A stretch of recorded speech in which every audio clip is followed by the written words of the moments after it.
E Chico Sá, o impossível Chico Sá, o extraordinário, o brilhante, o solerte, o trepidante. Que deve ser alguma coisa de Estácio de Sá, mas ele fica tirando essa onda de Pernambuco cearense. Não, tem alguma coisa. Alguma coisa que o Estácio de Sá ele tem. O Redação Sport TV, e você que faz o Redação conosco, pelo @redação_Sport TV. O Redação Sport TV conversou, nossa equipe, redação não, né? A produção do Sport TV, porque o Redação é feito por pessoas. A produção conversou com os jornalistas que fazem o Redação, que participam aqui do Redação.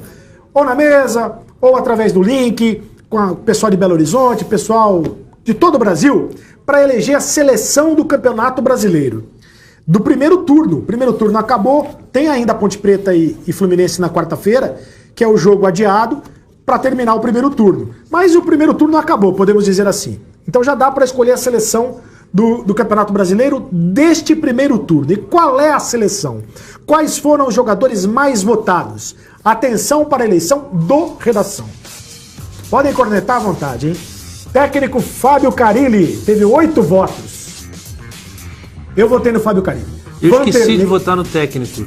Eu teria votado no Carille. Vanderlei, o goleiro do Santos. Fagner, lateral do Corinthians. 13 votos o Fagner. Todo mundo votou no Fagner. Balbuena, zagueiro do Corinthians. Jeromel, zagueiro do Grêmio. Guilherme Arana, lateral esquerdo. Essa defesa aí foi quase unanimidade. Eu dei uma olhada nos votos dos... Quase unanimidade. Michel, 7 votos. Volante do Grêmio. Rodriguinho, 11 votos. Rodriguinho foi escalado ali na meia-direita. 11 votos, é isso. O Bruno Silva, 4 votos, do Botafogo. Luan, 12 votos.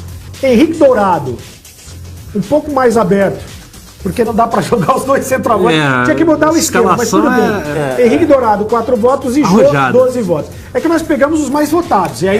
Eu acho que só tem uma injustiça. A falta do Bruno Henrique do Santos.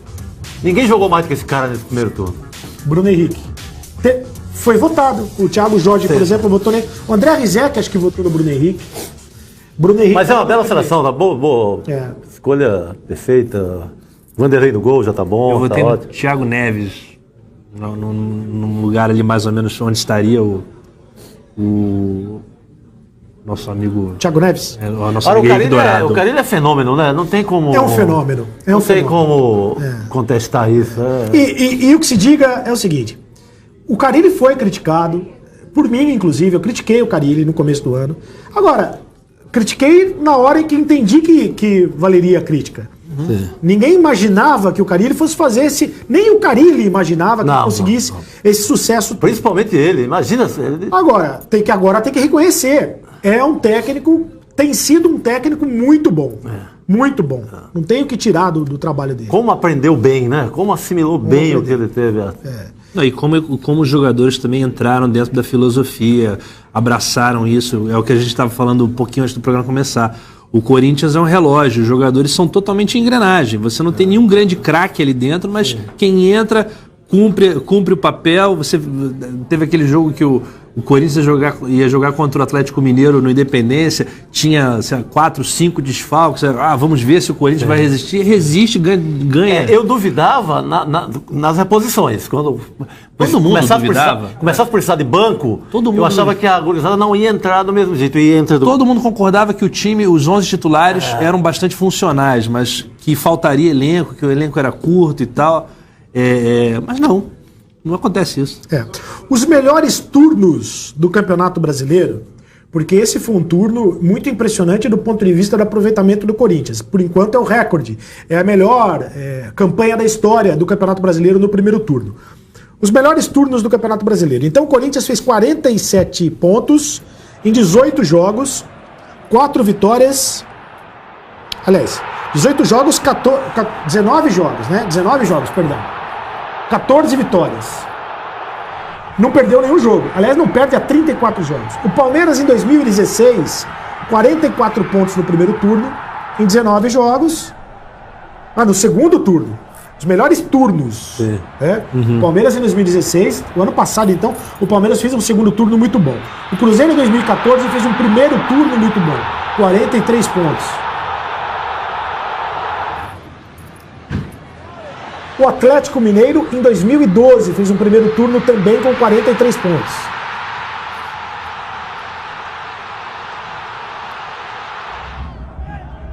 O Grêmio, em 2010, fez um segundo turno com 43 pontos. 2012. E era o Renato. Em 2012. Em 2012? Segundo turno de 2012 ali. Tá, 2012. E era o Renato técnico, o Renato Portaluppi. Ou seja, o Corinthians, 47 pontos, dos mesmos 19 jogos, é a maior campanha da história do Campeonato Brasileiro em um turno. Certo? Em um turno. E o que é mais impressionante é que não perde. Não perde. E raramente toma gol. Né? Raramente a gente vê o Corinthians tomar gol. Quantos gols o Corinthians tomou? Acho que já chegou a 10? Acho que são 9 gols. 9 gols em 19 jogos. Isso é uma brutalidade. Aí a gente pergunta assim, pô. É uma falta de aí você pergunta, né? Alguém vai segurar o Corinthians? Olha, de repente perder um jogo é possível, mas se em 19 jogos, enfrentando todo mundo, tomou 9 gols, no segundo lugar o Grêmio ganhou. O Santos ganhou. O Flamengo foi empate, segurou ele bem. O que dá para esperar do Corinthians, se não o título brasileiro? A campanha do Grêmio foi de 2010 mesmo, e não de 2012. Estava errada ali a arte. O Chico, o que dá para esperar? É claro que a lógica diz que dificilmente... Quer dizer, eu não sei se a lógica diz, porque a lógica diz que alguém perde. Acho que dá para esperar. Alguém perde. Chega uma hora que tem uma quebra de uma regularidade imensa, uma quarta noite mal ajambrada ali na Fonte Nova, uma noite infeliz lá com o Furacão. Você tem... Não há uma diferença. Mesmo assim, o Corinthians tem o controle do jogo, a performance é espetacular, mas não há uma diferença muito gigante nesse campeonato de qualidade de jogo. É tanto que o grande luxo é jogar sem a bola. O campeonato que o grande luxo é jogar sem a bola, não há grande diferença assim. Então, uma infelicidade aqui, uma infelicidade ali. Eu aposto nessa quebra uma hora, nessa quebra de corrente. Não é uma aposta que eu tenho uma explicação técnica, entendeu? É porque a gente conhece futebol. É um feeling. A gente conhece futebol e sabe que... Como é que chama o teu corvo lá? O Edgar. O Edgar tá sobrevoando ali. O maldito tá sobrevoando o Itaquerão e tal, em busca de uma quebra nessa corrente aí. Edgar, alguém vai ganhar do Corinthians? Nunca mais! Nevermore! Mas de qualquer maneira seria do ponto... Para quem conta a história, e não do ponto de vista do torcedor, mas para quem conta a história, somos nós jornalistas, é muito bacana. Seja o Corinthians terminando o campeonato invicto, que seria extraordinário, ou seja o Corinthians perdendo a invencibilidade. Eu também, não, como jornalista, eu não quero crer numa rotina até dezembro a mesma coisa. Pô. Pois mas agora a gente está entregando o ano já para a obviedade. Eu acho que vai ser tipo funeral de Papa. Né? Longo. Agora o Grêmio tem uma coisa contra ele, que tem ainda Libertadores e Copa do Brasil, né? O Corinthians nem isso tem. Nem isso tem. Pois é. Não, tem a Sul-Americana, mas... Mas pode perder na Sul-Americana, por exemplo. Pode perder na Sul-Americana, mas a gente sabe que a Sul-Americana não é o grande foco. Não é o grande foco do Corinthians. Até bom, o Carille, para ficar mais com cara de Tite, ele precisa de uma grande vitória, que é no caso do Brasileirão, mas precisa também de uma derrota, digamos, exemplar, simbólica, um Tolima da vida. O Carille também, para virar um Tite, ele tanto precisa a glória como uma derrota. Perder direito. Uma derrota... Os cenários que o Chico bola são fascinantes, mas eu não consigo ver nada disso no mundo real. O Tite, para virar Tite, ele precisou de um Tolima na vida dele. Precisou. Todo mundo precisa de uma grande derrota na vida para você amadurecer. Mas ele teve derrotas. Teve uma derrota dolorosa no Paulista, não foi? Ele perdeu duas. Ele perdeu pro Santo André em casa e perdeu pra Ferroviária. O Santo André, segunda rodada do Paulista.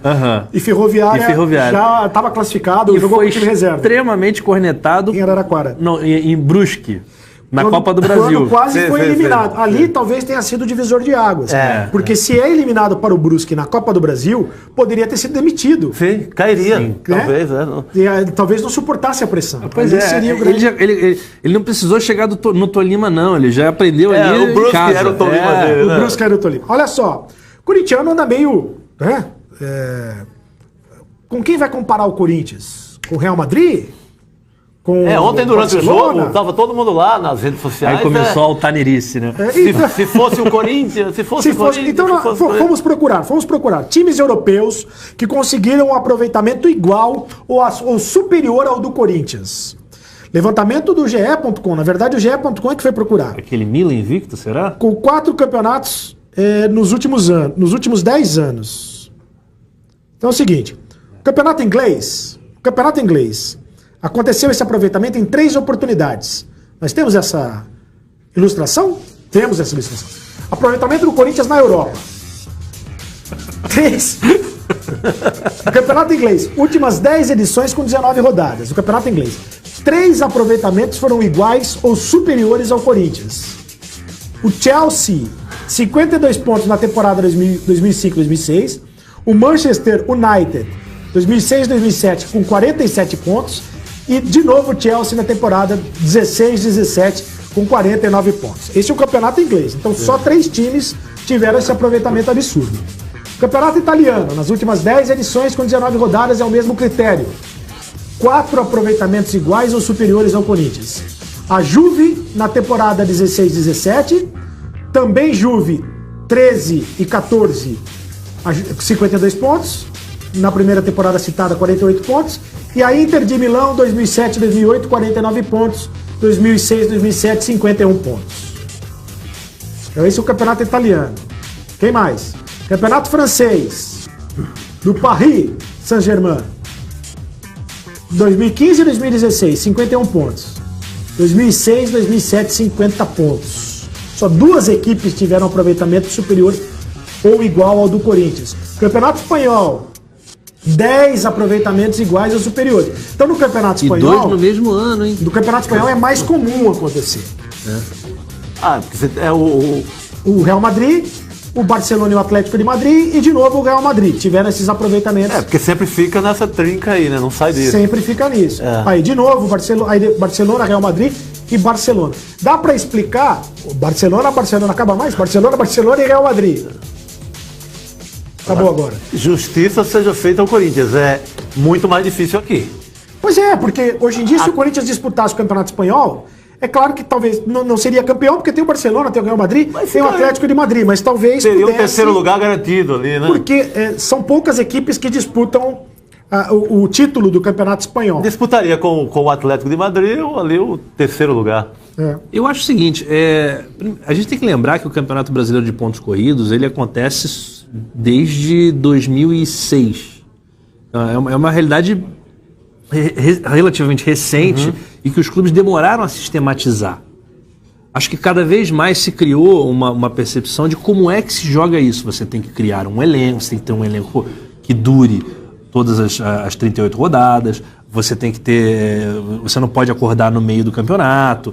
Eu tenho sentido que a relação dos clubes com esse torneio, com esse calendário, está um pouco mais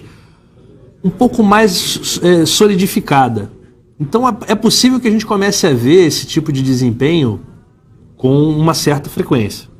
É possível. E é possível também que alguns jogadores... Nem o torcedor tem essa cultura ainda, né? Tanto que o cara não percebe. O torcedor, na verdade, o torcedor que ainda quer a volta do mata-mata, isso não é uma realidade consolidada. Perceber que todo jogo é igual. Na cabeça do torcedor, não. Isso tem uma dificuldade, de aprender que todo jogo é igual. Exato. Ainda tem técnico que...